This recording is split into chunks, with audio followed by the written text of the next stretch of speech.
Well, welcome. I'm Mike Wardle, Head of Indices at ZN. It gives us great pleasure to be with you to launch the Global Green Finance Index 6, the sixth edition of the index, which tracks the development of green finance in financial centres across the world.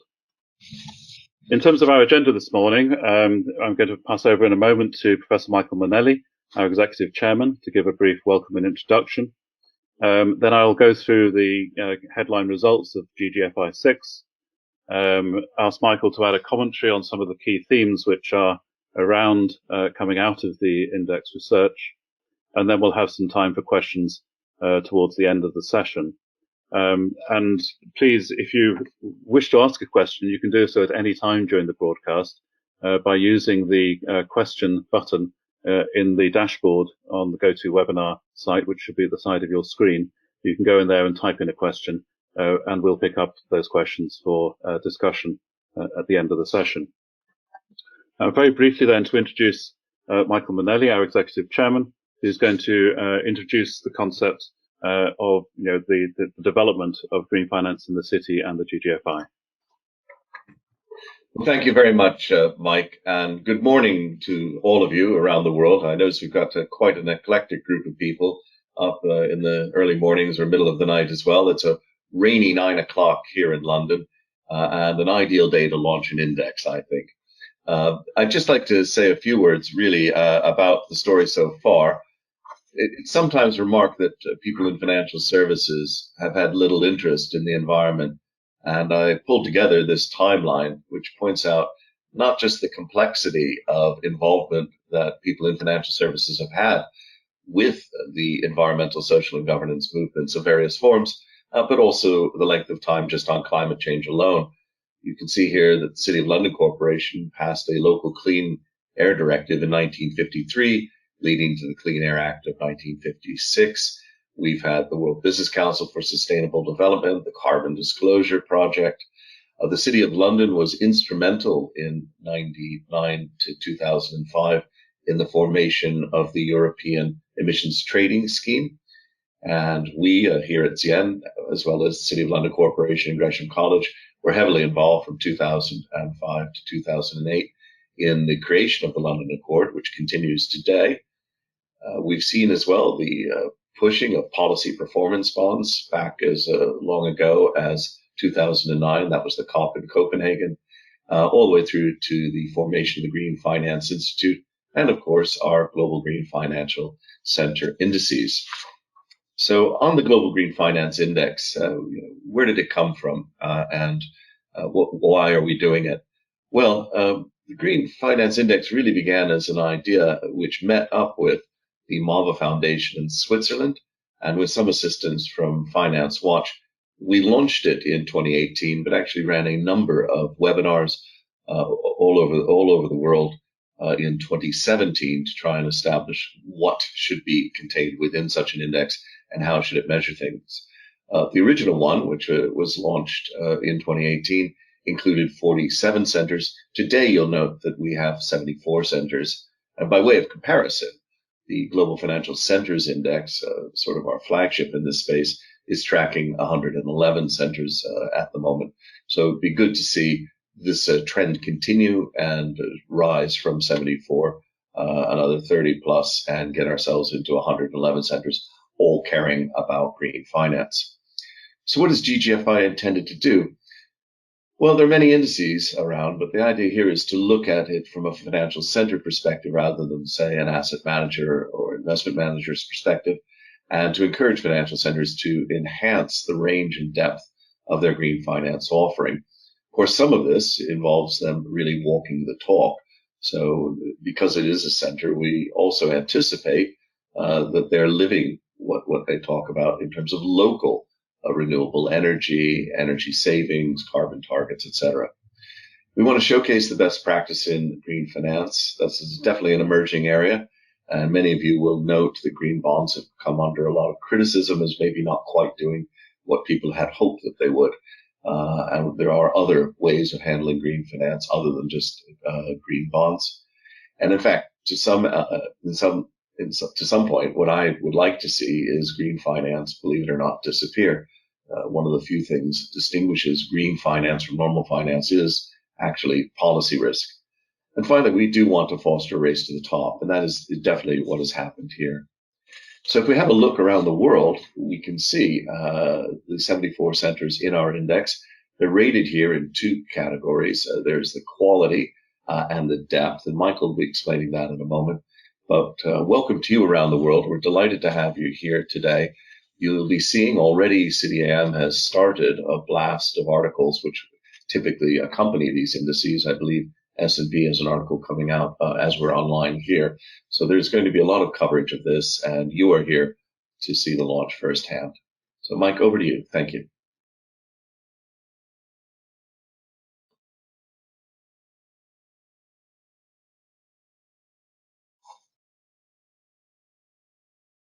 It's the story of 2020 that we forget to unmute ourselves on occasion on these calls and events. So I'm going to give some details of the results of the index, but first of all, to define a couple of terms. First of all, our focus on financial centres, and we have, I think, a very good definition from UNEP of what a financial centre involves, or did involve in any case, up till recently. Cities with an intense concentration of financial activity involving an interlocking set of financial sectors and transactions. And I think there's an interesting puzzle for us going forward as to what the city means going forward and what a cluster means going forward as we start to work more remotely potentially, as we have done during the year. And the second definitional point is what is green finance? And we take it to refer to any financial instrument or activity which results in positive change. Essentially that it contributes to reducing the emission of greenhouse gases, or it may help to protect biodiversity, but it has a positive impact on the environment and society. And the GGFI is a factor assessment index. This is a methodology we use which combines two different sets of data. First of all, assessments. We use surveys to ask people working in financial services, and in particular in green finance in relation to GGFI, to rate financial centres in terms of both the depth and the quality of their green finance. First of all, on depth, it means how embedded is green finance in the financial services activity of that centre, of that place. And on quality is how good is that green finance?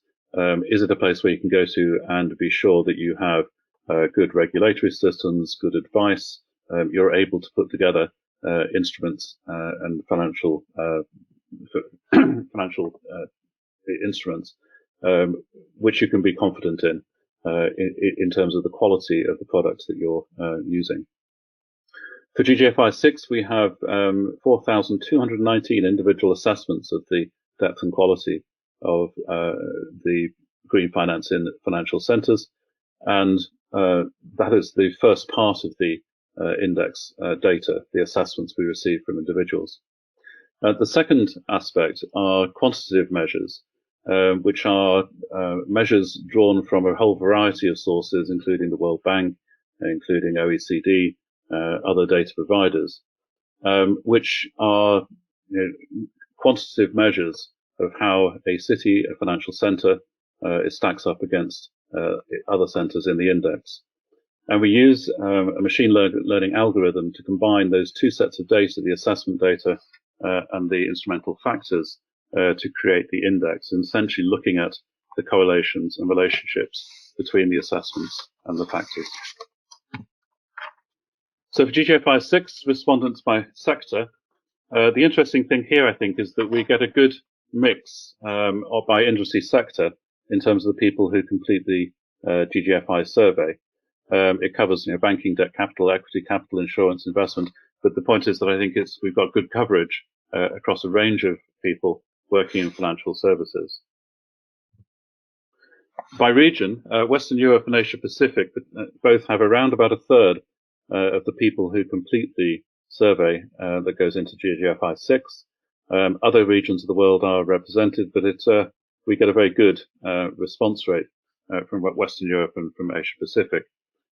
We don't think that this has a particular impact on the results, we can obviously test that by using particular sets of data to run the model.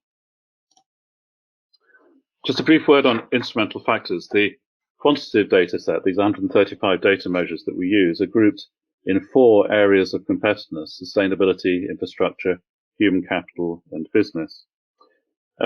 Each of the 135 instrumental factors can be correlated against the index results, and the table you see on the screen shows the highest correlated factors with the GGFI in terms both of the depth and the quality measure. There are some interesting findings here that water quality comes very high, actually, in terms of correlation with the index. Others that score high, the Global Innovation Index, the World Talent Ranking, suggesting there's something about human capital which is very important in terms of the depth and quality of green finance in a particular centre. And other measures such as the Cities in Motion Index or the Sustainable Cities Index, which look at, in particular, a range of measures which demonstrate how good a place is as a place to live and work, and in particular focus on sustainability. In terms of headlines for GGFI 6, first of all, Amsterdam retained its leading position in the depth index. It's been consistently there, while Zurich has risen to second place. In the quality measure, these positions are reversed, with Zurich leading and Amsterdam second. I'll come on to the quality index in just a moment. San Francisco was the leading centre outside Western Europe. It ranked 7th for depth and equal 10th for quality. New entrant Helsinki performed very strongly. It ranked 19th equal for depth and 12th for quality. And a really important point here, that very narrow margins separate centres at the top of the tables. Among the top 10 centres, the spread of ratings is about 30 out of 1,000 for depth and 43 for quality. So there's narrow margins separating the top centres, and they can easily shift in the rankings quite quickly. In terms of the headlines on depth, I've mentioned Amsterdam and Zurich, but the key issue I think here is that all centres increased their ratings. And this is true throughout the index, all the way through, both for depth and quality, that the ratings have improved, which suggests that there is greater confidence in green finance than there has been in previous editions of the index. And just to say on depth that San Francisco, at the top of the table, rose 9 ranking places to come 7th. San Francisco is seen very much as doing well at the moment in terms of its green finance. In terms of the quality, I mentioned that Zurich and Amsterdam had taken the top 2 ranking places. And just noting that London has dropped from its first place position in each edition of the index for quality up till now. And as we indicated in the GGFI 5 report, there were already indications that other centres were catching up and could overtake London for quality, and this has come to pass. So again, while there's close rankings between the centres, it does show that there is dynamic movement in the index, and that people can't rest on their laurels. Other people, even if you are improving, may be improving faster than you are. We can look at the correlation between the depth ratings and quality ratings across the index. And if you track depth and quality, there's quite a strong correlation between the measures of depth and quality. The point here is, though, that some well-established centres in terms of financial services generally are seen as better for quality than depth, whether that's New York, London, Munich, Guernsey, Jersey, which suggests that there is room for specialist centres or niche centres who put a lot of effort into green finance to lead the way for depth. And you see places like San Francisco, Los Angeles, taking a lead on that measure. Going on to the sustainability factor rankings. One of the tests we do of the data is to produce the normal index, which uses all of the 135 instrumental factors, and then run the model again using only the instrumental factors that relate specifically to sustainability.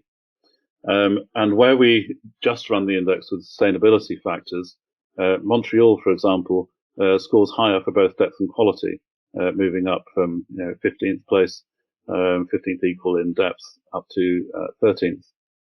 Other centres, Oslo, Helsinki and Washington, gave 5 or more places for depth when we just used the sustainability measures. Brussels, Singapore and Frankfurt gained 5 or more places for quality. It just shows, and if you read the full report, you'll find that we can also use the other areas of competitiveness, whether it's human capital or infrastructure, to do similar analysis and provide alternative rankings, showing where centres' strengths and weaknesses are.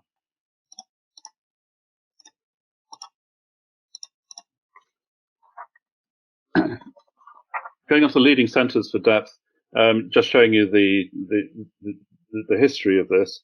You'll notice that the top 5 centres actually have tracked each other's movements very closely. The shape of the line is very similar for both. And as I've mentioned before, very close margins separate centres at the top of the index. Similarly on quality, again, the shape of the index line is similar, but there you'll see Zurich and Amsterdam overtaking London between GGFI 5 and 6. And just say Oslo, as a relative new entrant to the index, performed very strongly, and generally Scandinavian centres punch above their weight in terms of green finance. Going on to headlines for each of the regions around the world. First of all, looking at Western Europe, the message here is that Western Europe continues to dominate the top of the index. It has 9 centres ranked in the top 10 for both depth and quality. This goes back to something that Michael mentioned, that green finance is a policy-led area of finance and subject to risk from policy stability. But the leading role that European governments and the EU has taken in terms of driving policy on green finance shows up in the index results. Moving on to Asia Pacific, there's now 19 Asia Pacific centres featuring in the GGFI. Wellington, Osaka, Qingdao, and Gift City Gujarat have entered in this edition. Sydney has taken a bit of a fall in the rankings from 1st to 3rd in the region for both depth and quality, with Shanghai now leading for depth and Tokyo leading for quality in the region. And I think this shows again that centres in many parts of the world, including now in Asia Pacific, are starting to take green finance very seriously and are doing more and paying more attention to the quality of what's being done.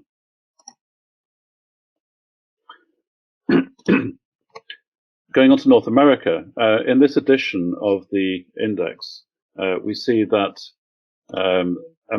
US centres have gained ground on Canadian centres in the GGFI. They have been lagging behind in previous editions, and we'll remain to see whether this is a trend that continues.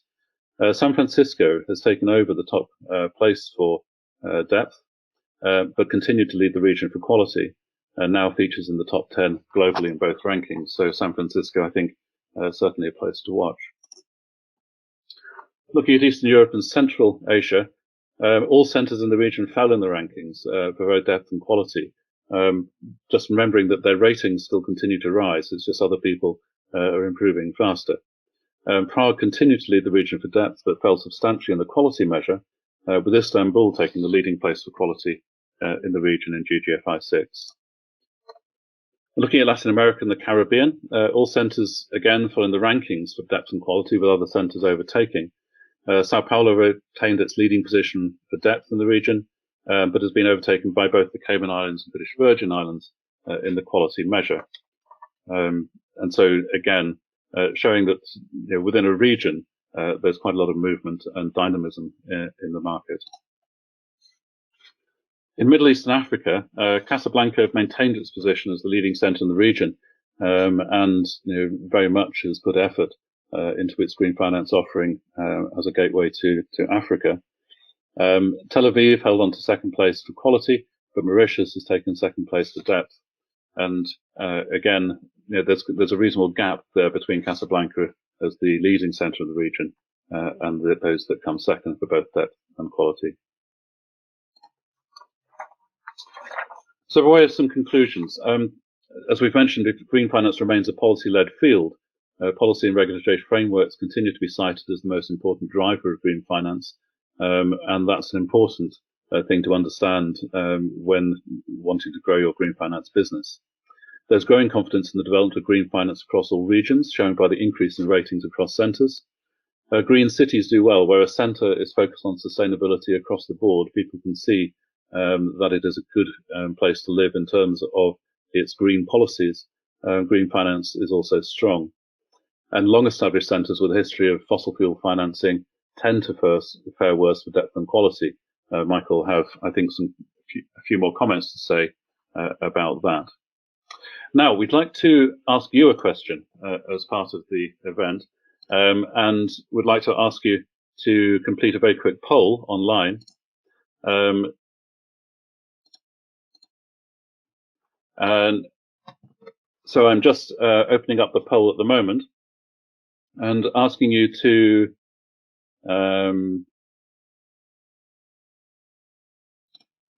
if you would, to fill in the results. So I can see that people are clicking for their favorites at the moment.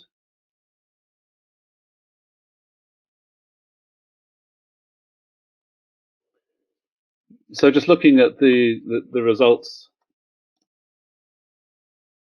that we have. So 37% of this audience believe that regulation and public policy, so 34% regulation and public policy take the key place. 24% think that climate and biodiversity change are the most important factors. 17% for profit, 14% consumer demand, 10% disinvestment from carbon. And so that is a quick snapshot of what this audience at least think. And I'll be able to ask Michael to take over now and to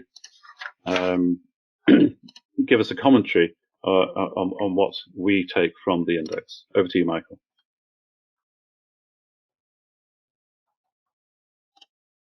Thank you very much, Mike. What I'd like to do, if I could, is just to show you, if I could, the leading financial centers and what's very much on their mind. One of the things you'll notice over the course of this index over the last 3 years has been the attention that's been paid to green. We've been here before. Green was a big topic, believe it or not, in the 80s, in the early 90s, just before the financial crisis that started around 2007. And now in 2020, it's very clearly back on the charts. We go around the world looking at financial centers and business centers in the round, because we also look at technology as much as we do finance. And it is clear that green is one of the top 3 or 4 strategies. Everybody would like to do something on intelligence and knowledge, on fintech and green, and a couple of other subjects. So green is way up there as a standard strategic move, really over the last 4 or 5 years. We can see centers such as Casablanca moving forward in Africa. We can see centers such as Astana, now Nur Sultan and their AIFC. We're very focused on green. We've got countries such as Ireland creating Sustainable Nation, Ireland in Dublin. So it's a big hot topic. We've also seen, as Mike showed you in the leading centers, a rise from circa 400 points, which is particularly low, on up to 550 points now for the top 5 centers. That's a tremendous improvement in 3 years, really 150 points. So it is a hot topic. Possibly we could make a few jokes about that, but I won't. What is also interesting as you look at this slide is that a couple of laggards in the top 10 financial centers globally really do stand out. New York in particular, Hong Kong and Singapore really not doing particularly well in this sector. Yet I am conscious that 2 of those 3, Hong Kong and Singapore, are equally committed to green finance, and so we expect to see them surge. What's interesting is it's been taken till this 6th edition for London as one of the top centers to be top 10 centers to be accompanied by other members of the top 10 in the Global Financial Centers Index, and those 2 are Zurich and San Francisco. So it is a very, very exciting area at the moment. if I could, Mike, I'd just like to move on to, what's on practitioners' minds. Well, very clearly on your minds was regulation and public policy. And just hold on to that for a moment, if I might. I've got 3 slides here looking at impact, interesting areas, and what are the drivers. This slide here on impact shows a more balanced view. GGFI 1 is the dotted line. GGFI 6 is the solid, bold purple line. And what you can see is a fairly rounded picture of green finance, and that all of these factors play some sort of a role. But that's quite a change from GGFI 1, when people were very focused on sustainable infrastructure finance, renewable energy investment, and green bonds. And I'll come back to green bonds in a minute.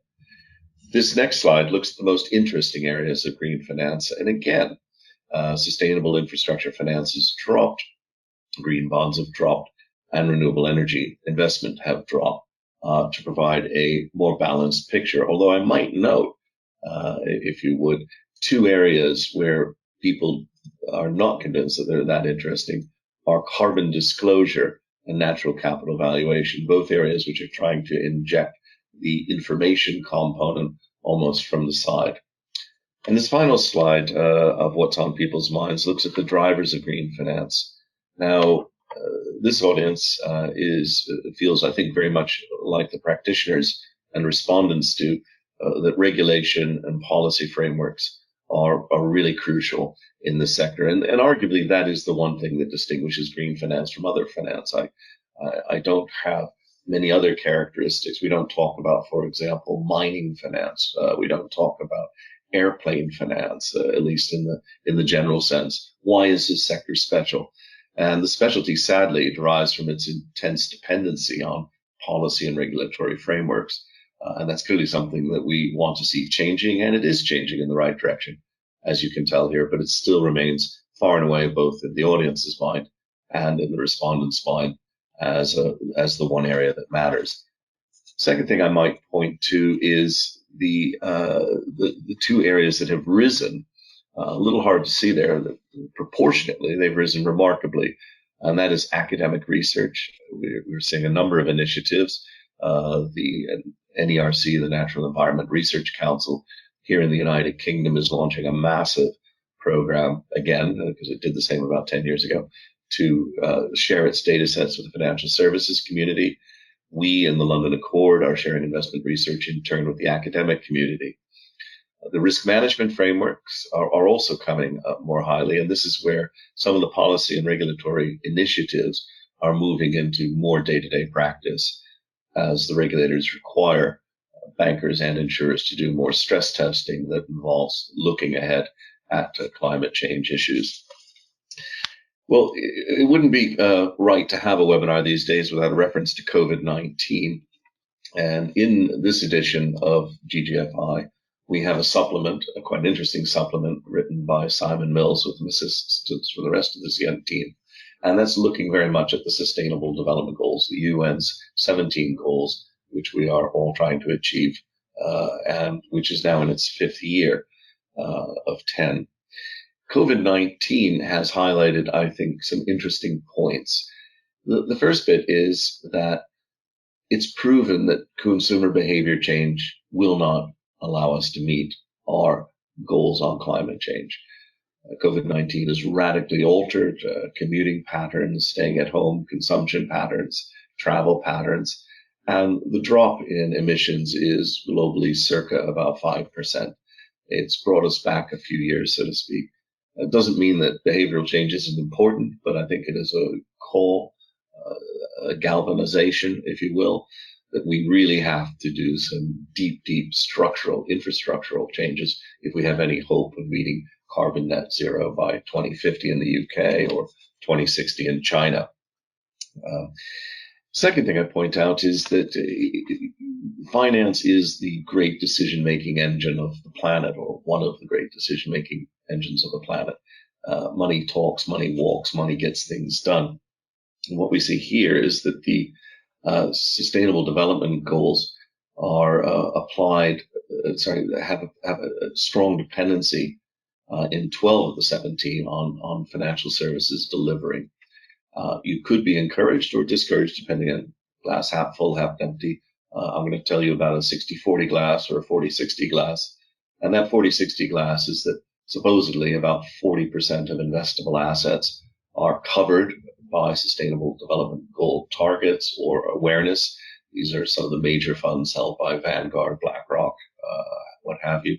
You could equally argue that 60% are therefore not covered, and we have a long way to go, particularly as we're trying to achieve these goals at pace. As I say, it's 10-year goals. We're 5 years into them. We've got another 5 years to go before they're revisited. It's also somewhat depressing when you look at the actual voting records, though, of those people who are behind supposedly managing these goals. Voting records of some of the bigger players like JP Morgan and BlackRock are weak. I think one can say when you look at their intervention in things like annual general meetings. So again, more work needs to be done, more than just policies, more than just codes of conduct, more than just PR statements. It's time to get down to the nitty gritty. I'd then like to turn, if I might, to the financial center responses to recovery. I always feel a bit awkward when we talk about regulation because I would like green finance to fall naturally into finance as something that we achieve through the removal of externalities, such as putting a carbon price on emissions. However, the reality is that we are in a point where regulation is required. Regulation has given us quite a supportive regulatory environment, and I do think personally that without the attention that major players such as Mark Carney at the Bank of England paid to forcing financial firms to consider what green issues meant to them, we wouldn't have seen some of the progress we've seen in this index over the last 3 to 4 years. Innovation too gives me a little bit of a reason of fear in the sense that there is no magic bullet. Most of the technology that we're going to need to get us out of this unsustainable situation had better already exist. So it's about putting it together and actually deploying it. But we do need a framework, therefore, that does support experimentation and innovation, and that is not riskless. And so much of the contention in Europe that we see about principles of, to do with uncertainty, et cetera, are going to have to be broken, really, if we're going to see this type of innovation emerge. And finally, and this is happening, we need more leadership and collaboration, dialogue between the financial centers, between the regulators and the innovators, and between the financial services providers themselves. One of the things I would stress that collaboration ought to focus on is simplicity. There are, at the moment, getting on for well over 100, 120 different ways of reporting your ESG targets. And this itself is unsustainable. Companies are being taken from pillar to post on what they're supposed to adhere to. Should it be FTSE for good? Should they be looking at SDP? It's a mess out there. And I think regulators, the time has come in the time available to start narrowing down the number that will be paid attention. And I think we have a lot more work to do on that, particularly on disclosure. For itself, and one of the things I think sometimes the disclosure community forgets is that disclosure should be a transitory step on the path to full embedding of principles in the way that companies and the markets and the prices act. So let's sum that up, if I might, and we'll move into discussion. Where do we stand? Well, the first thing is that financial centers are looking to the future, and they are looking to that through investment in sustainability, but also in technology. We will be covering a lot of that in the Smart Centers Index, which is coming out next month.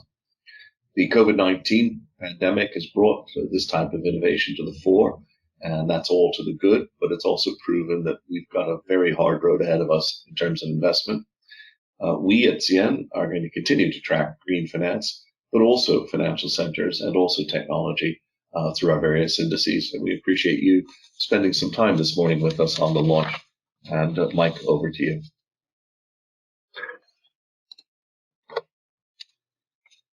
Thank you very much, Michael. So that concludes the presentation part of the webinar, and it's really over to you now in terms of addressing some of the questions that you placed. A question I think, Michael, I might put to you to start with. Do we think, Bob McDowell says, that there's too much investment trying to chase and identify quality green investment opportunities? So it's that balance between, how much investment there is and how many good opportunities there are. Do you want to Well, start on that? Bob makes a good point. But if you think about it from a kind of a logical perspective, you might anticipate that in a booming sector, you would hope that more money was chasing fewer opportunities. And hitherto, it's been very much the other way around, say until 8, 9 years ago. People working on many projects had a dearth of investors. Now, it may well be that at that time, those investments weren't really there. We've seen huge technological change, please don't forget, in areas like wind and solar. So these projects are now much more attractive to individuals. The markets are there. And further, this regulatory push leads a lot of investors to believe that this is probably the trajectory for a large chunk of investment. So I would hope that there were more investors chasing their projects. Bob wonders if there's some evidence of this. Well, certainly I can speak personally that I've got one client who is trying to chase down a lot of solar investment and finding that they're pipped at the post at relatively high prices for solar plants at a reasonable scale, well over the kind of the 10 megawatt and upward sort of area. So that's a good sign. We've also seen, I think, in the green bond market, a small price premium over the last few years because, again, people are seeking it. I might also make a final point, really, which is about the distinction between the consumer and the wholesale markets. The consumer markets, in many cases, are driving a lot of the disclosure-based, if I can call it, acceptance of green and marketing of it. And so there's a little bit of pressure there on various ETFs and funds that are pushing that space. The wholesale market tends to be a little bit more hard-nosed. It's nice that you've got it rated, but what honestly is this fairly large-scale project going to do that is so green over the next few years? And I'm more encouraged in a way that it's being driven by the wholesale market, a lot of these price increases, rather than just consumer demand, which is largely effectively based on marketing and advertising. Thanks for that. A question from Karina Vaughan asking why we think London is slipping down the rankings. And I think the issue here is not so much that London is slipping as that other centres are performing very well.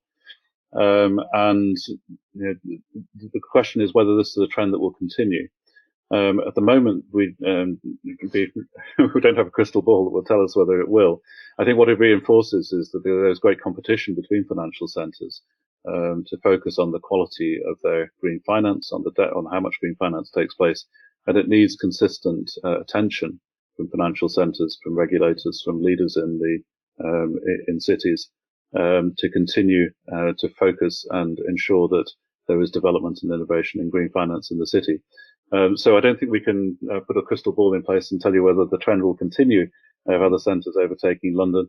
But certainly we can point to continued competition between financial centres in terms of supporting and generating quality in relation to green finance. Yeah, and Lionel Mock, who's dialing in from Dubai, asks a related question to this, Mike, which is, are there any reasons that certain centres fail to improve? Why did they rest on their laurels? And one of the points I'd make in the case of London has been it has been driven by the academics and the discussions, which have, as one of my early slides pointed out, been extremely strong here in the city of London over decades. But as this trend has picked up, one needs to move. And I would point to two things. I mean, the first is something like 17 countries have issued green bonds of various forms, and the United Kingdom hasn't. So this is national support for finance in 17 nations and not in the United Kingdom as yet. Again, many of those green bonds, the early ones, are very marketing led. Oh, we promise to use this money for green. Some of the things are being talked about, for example, policy performance bonds. OMFIF, the Central Bankers Club, published one of our papers on the importance potentially of policy performance bonds that are actually tied to a nation's performance against green targets. So if you say net zero, you pay more interest along the 30 years if you don't achieve it in 2050. So those are the sorts of areas one might look at. Another thing you might see in the United Kingdom is some of the hypocrisy is sort of coming out. I think well over 100 local authorities out of 340 have announced climate emergencies. Well, that's great, but what are they going to do about it? And many of these climate emergencies, when pushed and pushed hard, it's turned out that there is no credible plan under them to achieve what they claim that they're going to do. Now, that's not a bad thing. I personally think it's great that the temperature is rising. And Lionel, to your point, really, it's moving so fast. We've been studying this for 4.5 years, publishing it now. This is our third year, and it's moving so fast. And I think centers who sit there and say I'm in the lead and aren't moving and seeing what their next step is will continue to be overtaken. And that's, I think, what this index shows. Thank you. A question from Joe Zamatlucia asking, did I miss it, or do you have a combined quality depth rating as in previous reports? Well, the answer is we have produced the combined rating as well in the full report. It will be not surprising given the depth and quality answers to that you should know that on that combined measure, if you add up the two ratings for depth and quality, the leading three centres are Zurich, Amsterdam and London. San Francisco is the only one of the top 10, but do go and find the report. It's live on the website, and you can have a look at the combined quality depth rating. A question about, again from Bob McDowell, about green finance and how it shelters under the umbrella of ESG investment. And there's really this question of should we be able to distinguish more clearly what's green as opposed to what may be social or good in terms of governance. And I guess that the certified green bond system is one way in which that is done. But are there other ways, Michael, you think we ought to be distinguishing green from other forms of ESG investment? Yeah, it's interesting out there. So long as these labels persist as a kind of a group, you're basically saying, oh, there's the minority over there, and I'll pay obeisance to it, and I'll get on with the mainstream. So I think Bob's point is really how do we make it mainstream? And of course, when it's mainstream, it's not that ESG will go away. I think Bob's probably right. You might have a flavor of green. You might have, a flavor, the environmental green. You might have a flavor of social, and you might have a flavor of governance, because various industries are differentially exposed to the topics in each one of those three areas. But I would like to see all of these terms in a nice way kind of disappear or become less important or become diluted. And that we everybody in finance, considering all three of those, as well as, of course, are you making money on behalf of the people who invested with you? And all of that, I think, should be coming into the mix. And personally, I believe we've had this debate in areas like the ACCA, that, do you come at it with a shrill something has to be done, or do you work long and hard at trying to get rid of externalities and bring them into the system so that one decision needs to be made about finance and the E, the S, and the G issues follow with it? The truth is you have to do a bit of both, but I think you got to be aware that the end goal really has to be full incorporation into the markets and financial decisions that people make on a day-to-day basis. I mean, an example I love to give is that Americans drove 4% less 9 years ago. And they did that because there was a 32% rise in the price of petrol. And that exemplifies where we're headed. We need to incorporate the externalities in, get the prices right, and consumers will make the decision. They don't want to pick up every single product and go, well, this one's cheaper than that one. Here's the E factor. Here's the S factor. Here's the G factor. Oh, and by the way, on the E factor, here are 5 sub-E factors, water footprint, et cetera. They can't do it. We need to start binding these together into measures that allow that decision-making engine to work. Vikas Agarwal asks about what our take is on municipalities raising finance on their own using platforms like Abundance for sustainability projects. I was thinking we've actually done a recent piece of work under the headline Nature Smart Cities, which is aimed at local government in Europe and what the financing options are available to them to raise money for green initiatives and green development in the city space. And it's looking at non-traditional ways that local government could raise money. And so I think that there's a lot of people in cities and localities who are looking really carefully about how they can raise money in non-traditional ways using bonds or a mix of private and public finance to develop this. Michael, have you got any other take on this one? Well, I do actually. I think this is an important point because it exemplifies the issue that we have on top down or bottom up. And a lot of people say, oh, it's got to be top down. We need global agreements. Yeah, perhaps we do, but it's also got to be bottom up. And as COVID-19 has shown, when you want responses, local responses tend to be more informed. And so what we'd like to see really is the ability to make bottom up decisions.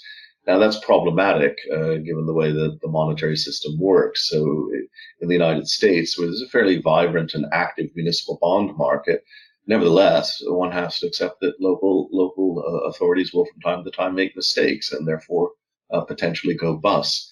In the United Kingdom, I would point you back some 30 years to the Hammersmith and Fulham argument, which basically said there's no such thing as local lending. It's all really national. And that makes it extremely hard for local authorities in the United Kingdom to make local decisions that involve money. The purse strings are kept too tight. I think we're going to have to see this form of decentralization if we're going to achieve things at scale. We need to say that rather than having 170 or 180 nation states deciding everything centrally, we want to see tens and hundreds of thousands of local communities making sensible decisions, but some of those will get it wrong, or some of those will be slightly corrupt. And we need to fix that rather than saying these decisions can only be made at a national governmental level. So I think the platforms and all are fine, but the problem isn't technology. It's political will to allow groups of decisions to be made locally and therefore to attract the finance that is essential to come and implement them. Thank you very much. We have a question about whether there's evidence that New York is concerned about its low representation in the index and the US generally. I doubt whether New York itself is totally concerned today about the announcement of its positioning in GGFI 6, but there is evidence that it's trying to take action to address green finance in its financial system. They joined last year the Financial Centers for Sustainability Network, which is an umbrella organization for financial centers who want to drive their sustainability. And certainly there are people in New York who are taking this very seriously in terms of looking at ways that green finance can be built into some of the financial structures there. I think that we've talked about sort of policy leadership being important in green finance, and it's probably why California is a leading center for green finance in the US. California was one of the first places in the world where pension funds for municipal staff were only invested in green investment, and where you get public demand for sustainability combined with political will to do something about it. That's where we think green finance really flourishes. So that's my take on where the US is at the moment, but New York certainly is taking action on green finance, whether it's driven by the Global Green Finance Index or by wider concerns. I'll leave it up to others to judge. I think I know the answer. A question about biodiversity from our friend Simon Mills. Still rated as low importance as a factor by practitioners. And just given what's happening, as we know, about species extinction and other ways in which we're failing to meet biodiversity targets under the SDGs, the question: what can be done to raise the profile of biodiversity investment amongst financial practitioners? And Michael, have you got any thoughts about how biodiversity links to the decisions of people in finance? I do, and they're somewhat uncomfortable, I'm afraid. We did 3 studies a while back on finance and forestry, finance and water, and finance and biodiversity. And in the case of forestry and water, we could see ways in which markets either worse structured or could be slightly better structured to support sustainability targets in both of those. Biodiversity was tough, and there was a big initiative called TEEB, T-E-E-B. I think it was about 8-9 years ago, led by a group of people in the international sphere in the UN. The problem there was they were trying to put a cost on biodiversity, and I forget the number they came up with, 44 trillion or something. But the point is, the model is wrong. It implies that you can buy and sell biodiversity. And it's a bit like selling organs. Some organs are unique. So Mike may sell me his kidney, but he's not going to sell me his heart. It's just, you can't pull these things out and put prices on them. I personally believe biodiversity is crucial, but it is one of those genuine common goods, and I think it needs to be treated in areas like strong set-aside programs. That's worked for the wetlands in Eastern America in particular, corridors, which have worked extremely well for elephants in India and Africa. We just need to set aside strong places of land. And I have long been, as many will know, a proponent of land value taxes, which forces us to use the land that we wish to use for residential and urban work more intensively and usefully, and trying to keep areas for set aside. The problem for biodiversity, basically, it's got very little to do with finance. It's got to do with the remorseless growth in our population. There's every indication of hope that by 2050 that will start to reverse and population numbers will go down. But that is what is pressing on everyone. Now, that doesn't mean that there aren't certain biodiversity projects that might be funded, but those will be funded really in line with a local government's local biodiversity goal. And I'm not sure there's a global market for biodiversity that makes any sense in anything that I've seen. Okay. Another question from Lionel Mock, just asking, first of all, how do we incorporate Brown penalizing factors into a centre's ranking? And essentially, there's more to your question, we'll come on to the other bits, but essentially the instrumental factors, the quantitative data measures, include a number of measures which look at the number of green bond listings in those centres or those countries, but also looks at the balance of brown and green investment in stock exchange. So some of the factors that we use take account of the brown finance. In terms of the role of central banking, this is the other part of Lionel's question, and the policy and regulatory frameworks. There are ways in which central banks, through its prudential systems of regulation of the banking system, can require, for example, banks to ensure that they have stress tested their systems and their capital requirements against climate change risk, as well as other things in terms of regulatory frameworks. The particular thing that comes to mind is disclosure, and the understanding that more access to good data about the effect of companies' business in terms of climate change and greenhouse gas emission and carbon usage and so on will help to drive investment. So I think for me, there's the role of central banks in the prudential banking system of driving the regulatory system, and disclosure in particular as the policy and regulatory framework which makes a difference. Michael, is there anything you'd like to add to those? I think that the role of central banks is important in this space, but arguably they've done quite a bit already in terms of raising the issue. So Lionel's also asking, could we expand more on the precise policy and regulatory frameworks on practitioners' minds? Highly varied. There are a number of local initiatives in Korea, areas of China, Australia, on water. Everybody's coming and they're looking at what are the regulators looking at there. The financial regulatory sector is slightly different. It tends to be bound up largely in stress testing. But I think that the regulators might be doing some intriguing things. So, for example, the COVID-19 pandemic, and we have 4 or 5 webinars on this subject, has forced people to look at things like an all risks reinsurance, perhaps run by the government. So taking examples that we have in flood insurance or in terrorism insurance and putting in a complete sort of all risks package for a nation. And that would vary depending on the nation. So Australia clearly has a drought problem. Areas of America do. We've got hurricane issues. So we've seen the use of reinsurance in the Caribbean to help work on early stages yet, but to help work on hurricane risk. So I think some of these tools regulators can genuinely help to foster, and central banks can help to foster.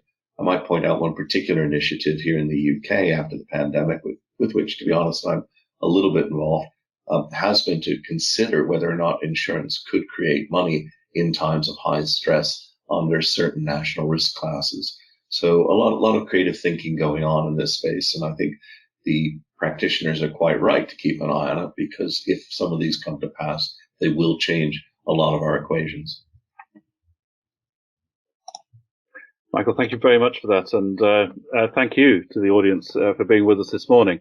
We are coming to a close.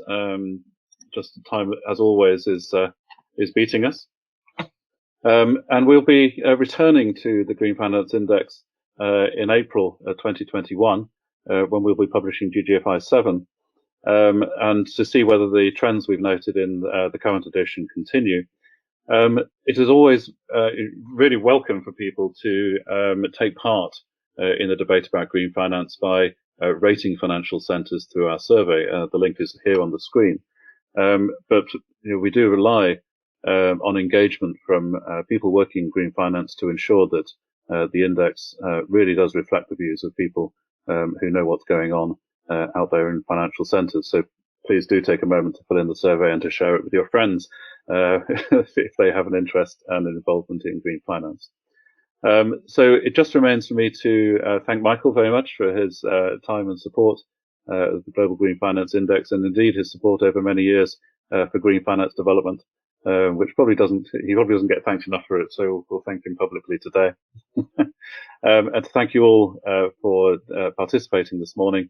You can find a copy of the full report on the website, and we look forward to hearing from you and seeing you again. Thank you very much. Thank you all. Great to see you here this morning.